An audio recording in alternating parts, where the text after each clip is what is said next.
Hello everyone, आज का हमारा टॉपिक है डायबिटीज़ मेलाइटस। डायबिटीज़ मेलाइटस का सिंपली मीनिंग ये होता है कि इसमें हमें ब्लड शुगर इंक्रीज मिलती है। तो डायबिटिक मेलाइटस एक मेटाबॉलिक डिसऑर्डर है जिसमें हमारी ब्लड शुगर इंक्रीज रहती है बहुत ही लंबे टाइम के लिए। Now types of diabetes mellitus. Diabetes mellitus can be of two types, type 1 and type 2। Type 1 diabetes को हम इंसुलिन डिपेंडेंट डायबिटीज़ मेलाइटस या फिर हम इसे जुवेनाइल डायबिटीज़ मेलाइटस भी कहते हैं। तो डायबिटीज़ मेलाइटस टाइप 1 के 3 नाम हुए, type 1, second is insulin dependent diabetes mellitus and third is juvenile diabetes mellitus. Juvenile इसलिए क्योंकि ये बच्चों में ही देखने को मिल जाता है और इंसुलिन डिपेंडेंट रहती है, मतलब इंसुलिन के कमी के कारण डायबिटीज़ मेलाइटस होता है।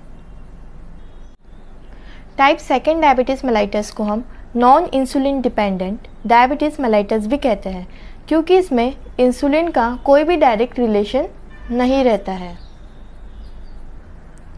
Type 1 and type 2 diabetes mellitus कैसे होता है, इनकी पैथोफिजियोलॉजी क्या है, इन सभी को पढ़ने से पहले हमें ये पढ़ना होगा कि इंसुलिन हार्मोन का फंक्शन क्या है।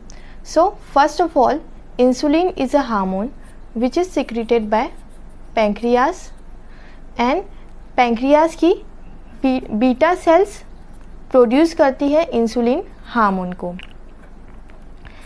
तो ये इंसुलिन हार्मोन ब्लड में जाता है और इसका फंक्शन क्या है, ये ब्लड स्ट्रीम में जाता है और जो ग्लूकोज है, जो कि मेन सोर्स है हमारी बॉडी की एनर्जी के लिए, जो ग्लूकोज है इसको पहुंचाता है सेल्स के अंदर।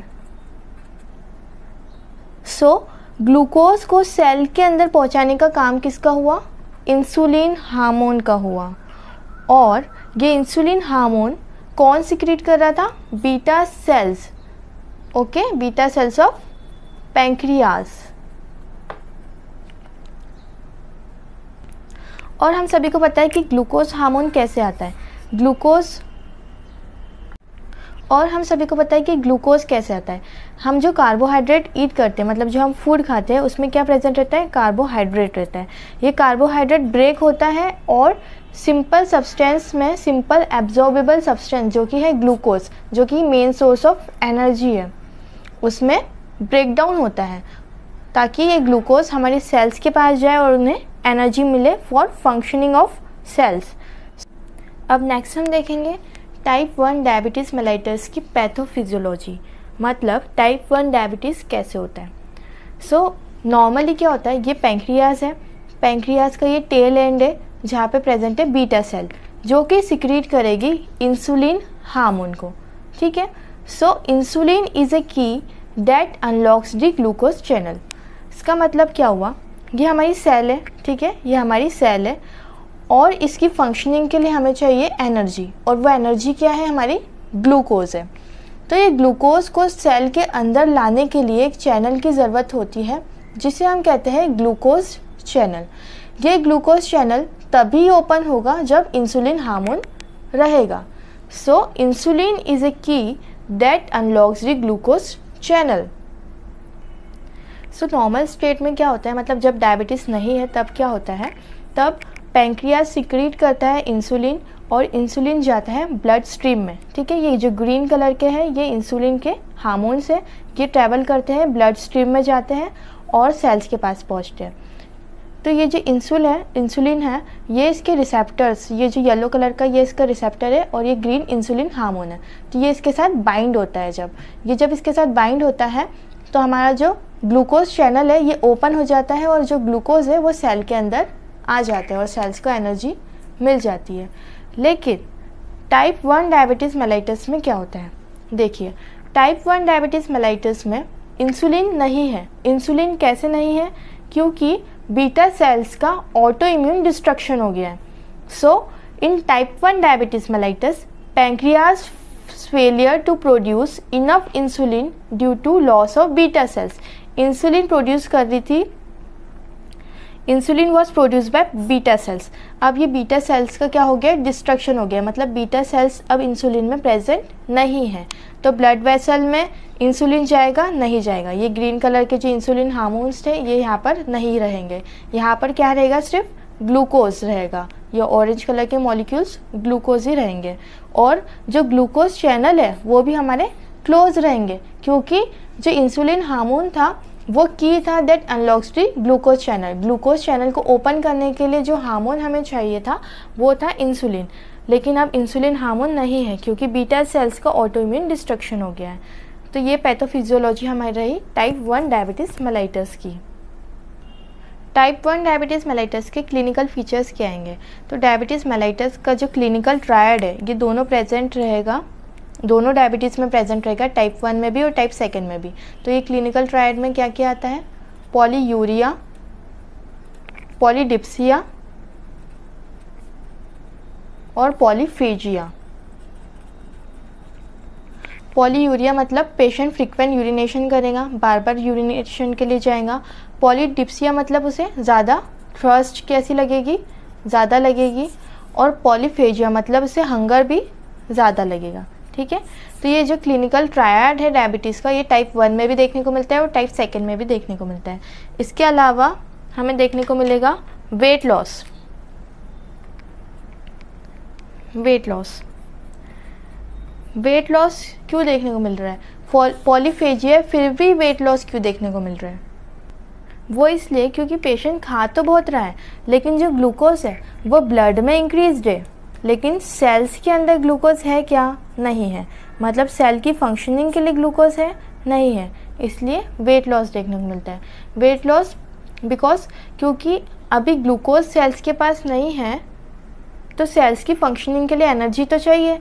तो अब क्या होता है, अब फैट जो होता है वो ब्रेक डाउन होता है। ठीक है, तो फैटी एसिड का ब्रेक डाउन होता है किसमें, कीटोन बॉडीज़ में। जब फैट टूटता है तो क्या बनती है, कीटोन बॉडीज़ बनती है।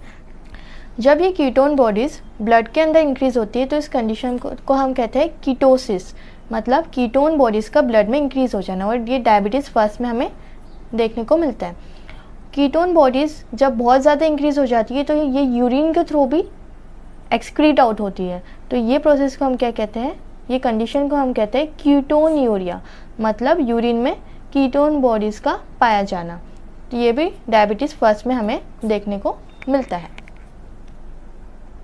तो डायबिटीज़ फर्स्ट में एनर्जी कहाँ से आ रही है, फैट से आ रही है। So in DM first fat breaks for energy.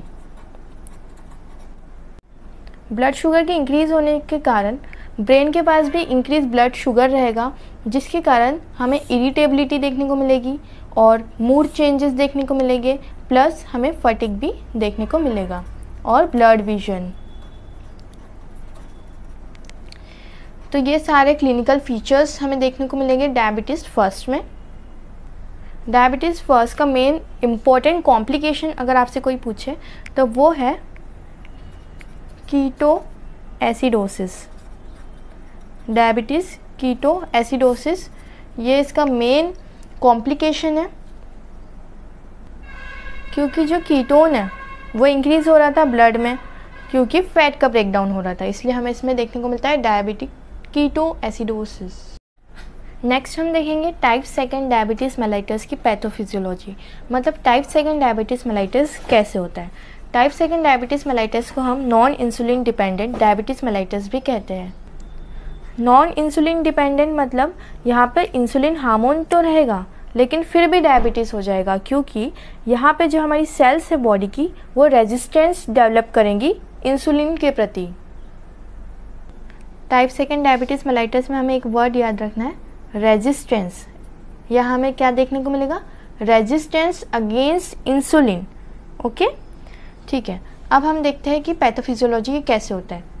Firstly इसके कुछ रिस्क फैक्टर है, मतलब ये एक एक्वायर्ड डिजीज़ है, ठीक है, जन्म से नहीं होती है। बाकी हमने जो टाइप 1 देखा ये बच्चों में ही हमें जुवेनाइल डायबिटीज़ हम ऐसे कहते थे टाइप 1 को। टाइप 2 में ऐसा नहीं है, ये एक एक्वायर्ड डिजीज़ है। तो इसके कुछ रिस्क फैक्टर्स हैं, जैसे कि ऐसे लोग जो कि बहुत ज़्यादा ओबेस्ड है, ठीक है, ओबेसिटी, या तो फिर inheritance leading to insulin resistance, मतलब जिनके मम्मी दादा इन लोगों का अगर रही तो वो इनहेरिटेंस बच्चों में भी आ जाता है, तो उन वजह से भी टाइप 2 डायबिटीज़ मेलाइटिस हो सकती है। तो इसमें हमें ओबेसिटी फर्स्ट है और इनहेरिटेंस।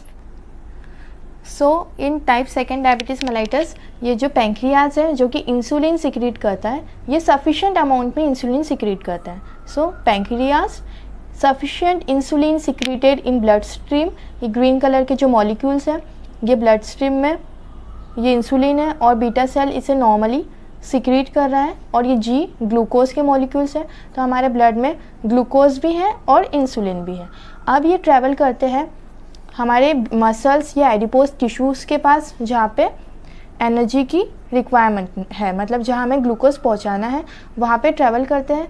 लेकिन जो ये इंसुलिन के मॉलिक्यूल्स है, ये जो हमारी बॉडी की सेल्स है ये उसको रेजिस्ट कर देती है, ठीक है। मतलब जैसे ये इंसुलिन की यहाँ पे बाइंडिंग हो रही थी, इंसुलिन और उसके रिसेप्टर्स की ये जो बाइंडिंग हो रही थी ये यहाँ पर हो ही नहीं रही है, ये इंसुलिन और इंसुलिन के रिसेप्टर्स की बाइंडिंग हो ही नहीं रही है, तो यहाँ पे रेजिस्टेंस डेवलप हो जाता है। इंसुलिन तो रहता है लेकिन क्या हो जाता है, रेजिस्टेंस डेवलप हो जाता है, जिसके कारण हमारी जो मसल्स है वो अनेबल हो जाती है ग्लूकोज लेने के लिए, क्योंकि इंसुलिन रेजिस्टेंस हो जाता है। Muscles unable to use glucose due to insulin resistance. ये रही पैथोफिजियोलॉजी किसकी, टाइप 2 डायबिटीज़ मेलाइटिस की। अब हम कंपैरिजन करते हैं टाइप 1 और टाइप 2 में। तो टाइप 1 में ग्लूकोज हमें इसलिए इंक्रीज मिल रहा था क्योंकि इंसुलिन हार्मोन था ही नहीं। बाकी टाइप 2 डायबिटीज़ मेलाइटिस में इंसुलिन हार्मोन तो है, तभी भी ग्लूकोज इसलिए इंक्रीज है क्योंकि जो मसल्स है उन्होंने रेजिस्टेंस डेवलप कर लिया है इंसुलिन के प्रति, जिसके कारण ग्लूकोज बॉडी की सेल्स में नहीं जाता है और ब्लड में ही इंक्रीज हो जाता है। अब हम बात करें clinical features of type 2 diabetes mellitus. First is obesity. यहाँ पे जो पेशेंट रहता है वो बहुत ज़्यादा ओबेस रहता है, ओवरवेटेड रहता है। सेकेंड, यहाँ पे हमें देखने को मिलती है इचीनेस। थर्ड, यहाँ पे हमें देखने को मिलती है पेरिफेरल न्यूरोपैथी, क्योंकि बॉडी में इतना ज़्यादा एक्सेस ग्लूकोज है वो डैमेज करता है हमारी नर्व्स को। रिकरेंट वेजाइनल इन्फेक्शन हमें देखने को मिलते हैं। क्यों? क्योंकि जब भी फीमेल्स जाती है यूरिन के लिए तो उसमें क्या प्रेजेंट रहता है, ग्लूकोज प्रेजेंट रहता है, और ग्लूकोज अट्रैक्ट करता है माइक्रोब्स को, उसके कारण हमें रिकरेंट वेजाइनल इन्फेक्शन देखने को मिलता है। इसमें भी सेम फटीग देखने को मिलेगा और वीकनेस देखने को मिलेगी। ब्लड विजन भी टाइप 1 की जैसा इसमें भी हमें देखने को मिलेगा। टाइप 1 में हमें ओबेसिटी नहीं मिलती है। टाइप 1 डायबिटीज़ मेलाइटिस में हमें ओबेसिटी नहीं मिलती, इसमें हमें टाइप 1 में हमें क्या देखने को मिलता है, वेट लॉस देखने को मिलता है, क्योंकि वहाँ पे फैट का ब्रेकडाउन हो रहा था और कीटोन बॉडीज़ निकल रही थी, डायबिटिक कीटो एसिडोसिस की कंडीशन देखने को मिल रही थी। लेकिन डायबिटीज़ 2 में हमें ऐसी कोई भी कंडीशन देखने को नहीं मिलती है। तो हमें याद रखना है कि यहाँ पे नो कीटोसिस, मतलब ब्लड में हमें कीटोन बॉडीज़ नहीं देखने को मिलेगी। यहाँ पे डायबिटिक कीटो एसिडोसिस नहीं देखने को मिलेगी। यहाँ पे कीटोसिस तो नहीं होता है, लेकिन यहाँ पे एक कंडीशन दूसरी होती है जिसे हम कहते हैं हाइपर इंसुलिनेमिया। मिया मीन्स ब्लड, ओके। तो ब्लड के अंदर इंसुलिन हार्मोन का लेवल इंक्रीज़ हो रहा है, क्योंकि जो इंसुलिन में तो रेजिस्टेंस, हमारी सेल्स ने तो इंसुलिन के अगेंस्ट रेजिस्टेंस डेवलप कर लिया है, तो ब्लड के अंदर जो है इंसुलिन मॉलिक्यूल, इंसुलिन हार्मोन जो है वो इंक्रीज़ होते जा रहा है।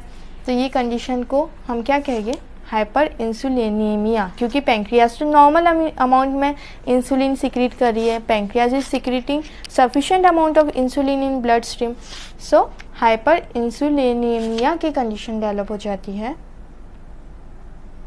वहाँ पर बॉडी की सेल्स की एनर्जी के लिए फैट का ब्रेकडाउन हो रहा था, यहाँ पे प्रोटीन्स ब्रेकडाउन होते हैं। दूसरी बहुत इंपॉर्टेंट चीज़ जो हमें याद रखनी है वो ये है कि यहाँ पे इंसुलिन का लेवल भी इंक्रीज़ हो रहा है, प्लस यहाँ पे ग्लूकोज का लेवल भी इंक्रीज़ हो रहा है। ठीक है, यहाँ पे इंसुलिनेमिया की कंडीशन भी है और ग्लूकोज का कंसंट्रेशन भी इंक्रीज़ हो रहा है, जिसके कारण ब्लड की विस्कोसिटी इंक्रीज़ हो जाएगी। ब्लड का जो कंसंट्रेशन है, मतलब ब्लड का जो गाढ़ापन है, वो इंक्रीज़ हो जाएगा। इसलिए यहाँ पे एक दूसरी कंडीशन, दूसरा कॉम्प्लिकेशन डेवलप होता है, जिसे हम कहते हैं non ketotic hyperosmolar coma. यहाँ कोमा की कंडीशन डेवलप हो जाती है। नॉन कीटोटिक मतलब कीटोसिस के कारण नहीं है, कीटोन बॉडीज़ के कारण नहीं है। हाइपर ऑस्मोलर, ऑस्मोलर मतलब यहाँ पे कंसंट्रेशन ऑफ मॉलिक्यूल्स बढ़ गया है, मतलब विस्कोसिटी ब्लड की बढ़ गई है, जिसके कारण पेशेंट कोमा में चले जाता है। ठीक है, तो डायबिटीज़ सेकेंड का मेन कॉम्प्लिकेशन क्या है? Non ketotic hyperosmolar coma. Whereas in type 1 diabetes mellitus main complication is ketoacidosis. Okay, अब नेक्स्ट हम देखते हैं very important difference between type 1 and type 2 diabetes mellitus. तो अगर हम एज की बात करें तो ये इसका जो ऑनसेट रहता है वो जुवेनाइल ऑनसेट रहता है। इसे हम जुवेनाइल डायबिटीज़ मेलाइटस भी कहते हैं, इसलिए मतलब बचपन से ये देखने को मिलता है, या फिर अर्ली ऑनसेट या फिर यंग ऑनसेट डायबिटीज़ मेलाइटस, मतलब ये बहुत ही यंग एज में टाइप 1 डेवलप हो जाता है। बाकी हम टाइप 2 की बात करें तो ये हमें एडल्ट एज ग्रुप में देखने को मिलता है। Next is susceptibility. तो ये एसोसिएटेड रहता है टाइप 1 DR3 और DR4 के साथ। बाकी टाइप 2 में हमें ऐसे कोई भी एसोसिएशन देखने को नहीं मिलता है। इटियोलॉजी की अगर हम बात करें, मतलब इनका कॉज क्या है, तो डायबिटीज़ फर्स्ट का कॉज रहता है ऑटो इम्यून। ठीक है, ऑटो इम्यून कॉज रहता है, जिसमें हमने देखा था कि बीटा सेल्स का डिस्ट्रक्शन हो रहा था और इंसुलिन हार्मोन नहीं निकल रहा था। और टाइप 2 में क्या रहता है? रेजिस्टेंस डेवलप हो जाता है इंसुलिन के प्रति, जिसके कारण डायबिटीज़ मेलाइटस 2 होता है। Fourth is body weight. तो टाइप 1 का जो पेशेंट रहता है वो अंडर वेट रहता है। अंडर वेट इसलिए क्योंकि यहाँ पे एनर्जी के लिए फैट का ब्रेकडाउन होता है, इसलिए ये अंडर वेट रहता है। और टाइप 2 का जो पेशेंट रहता है वो ओबेस रहता है। Fifth one is family history, मतलब फैमिली रिलेशन का कुछ ना कुछ इसमें इम्पैक्ट पड़ता है या नहीं। तो टाइप 1 में मे और मे नॉट भी हो भी सकता है और नहीं भी हो सकता है, लेकिन टाइप 2 में स्ट्रॉन्ग फैमिली हिस्ट्री देखने को मिलती है।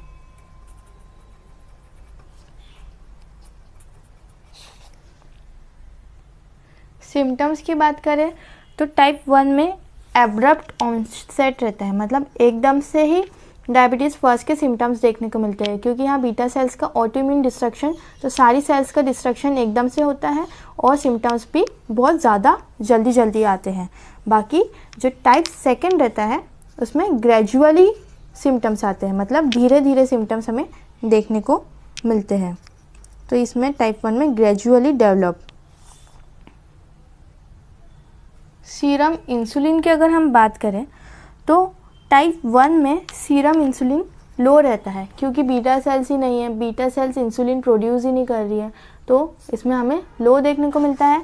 बाकी टाइप 2 में हमें हाई देखने को मिलता है। यहाँ पे तो इंसुलिनेमिया की कंडीशन डेवलप होती है, क्योंकि यहाँ पे रेजिस्टेंस हो जाता है और इंसुलिन का लेवल तो बढ़ता ही जाता है। इंडिया में हम देखें कि केसेस कितने होते हैं इन दोनों के, तो इंसिडेंस की बात करें हम तो यहाँ 5% लोगों में टाइप 1 देखने को मिलती है। बाकी टाइप 2 हमें 95% of population of India type 2 diabetes mellitus से सफ़र कर रही है, क्योंकि जो इसके रिस्क फैक्टर है ओबेसिटी, ये सब आजकल लाइफस्टाइल डिसऑर्डर्स में आते जा रहा है और टाइप 2 डायबिटीज़ मेलाइटस से सफ़र कर रहे हैं। ट्रीटमेंट अगर देखें तो इसे हम दोनों में हम इंट्रावीनस इंसुलिन देते हैं, लेकिन टाइप 2 में हम मेन रिकमेंड करते हैं कि आप वेट लॉस करें। वेट लॉस करने से भी जो माइल्ड डायबिटीज़ है वो ठीक हो जाता है। प्लस सेम इसमें भी हम मॉडिफाइड इंसुलिन देते हैं। कॉम्प्लिकेशंस हमने देखे कि टाइप 1 में हमें क्या मिल रही थी, डायबिटिक कीटोएसिडोसिस, ठीक है, डायबिटीज़ कीटोएसिडोसिस, और इससे हमें क्या मिल रहा था, इसमें हमें non ketotic hyperosmolar coma, जिसके बारे में हम डिस्कस कर चुके हैं. So this is all about the difference between type 1 and type 2 diabetes mellitus. Hope you understood the topic. Thank you for watching and please don't forget to subscribe to my channel. Okay, thank you.